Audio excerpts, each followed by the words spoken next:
Halo, ini part ketiga untuk storytelling slash tugas SKI/dakwah.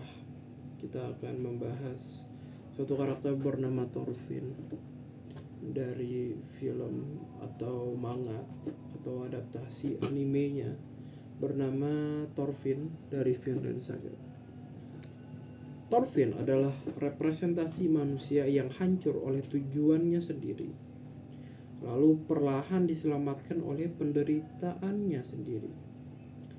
Ia bukan pahlawan dalam pengertian klasik, yakni simbol evolusi moral yang dipaksa oleh realitas keras dari kehidupan. Awalnya, Thorfinn ini hidup di bawah bayangan ayahnya. Mereka hidup tentram. Ternyata Thors, ayahnya Thorfinn ini adalah seorang prajurit besar, seperti panglima terkuat prajurit Islandia pada saat itu, yang tiba-tiba dia menghilang dari medan perang karena menyadari suatu kebenaran bahwa tidak ada musuh yang pantas untuk dibunuh. Namun nilai itu runtuh di hadapan Thorfinn kecil ketika ayahnya disergap dan dibunuh di depan mata kepalanya sendiri.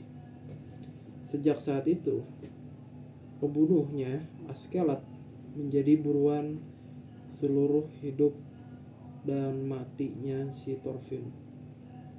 Thorfinn ini bertarung, memburu untuk kematian si Askeladd, orang yang membunuh ayahnya. Tapi setiap duel dan peperangan ini malah menambah kehampaan dalam dirinya si Thorfinn. Ia tidak tahu siapa dirinya tanpa amarah itu. Jadi identitasnya dia hanya mencari dan ingin membunuh si Thorfinn itu, si Askeladd.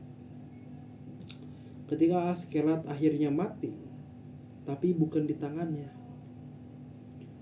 Bayangkan, dia dedikasikan seluruh hidupnya untuk membunuh si Askeladd tersebut, tetapi Askeladd tersebut mati bukan di tangannya.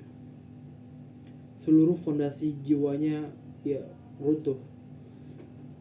Itulah momen krisis eksistensialnya. Ia kehilangan alasan untuk hidup, dan justru dari kehampaan itu dia mulai berpikir. Thorfinn akhirnya dia tuh menjadi budak, karena di zaman pertengahan kan itu simbol kehilangan total dari ego, status, dan ambisi. Thorfinn ini dulunya tuh jago bertarung, dia itu kalau duel dia jago lah. Tapi sekarang dia sudah hampa, dia sudah gak punya hasrat untuk hidup lagi, karena seluruh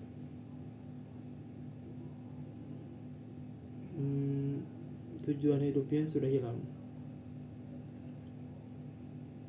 Namun di titik terendah itu ia menemukan nilai yang dulu dimiliki ayahnya.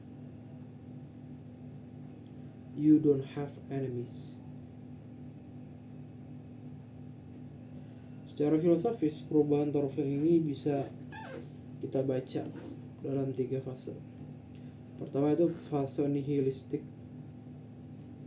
Dia itu masa balas dendam, karena hidupnya itu ditentukan oleh kemarahan.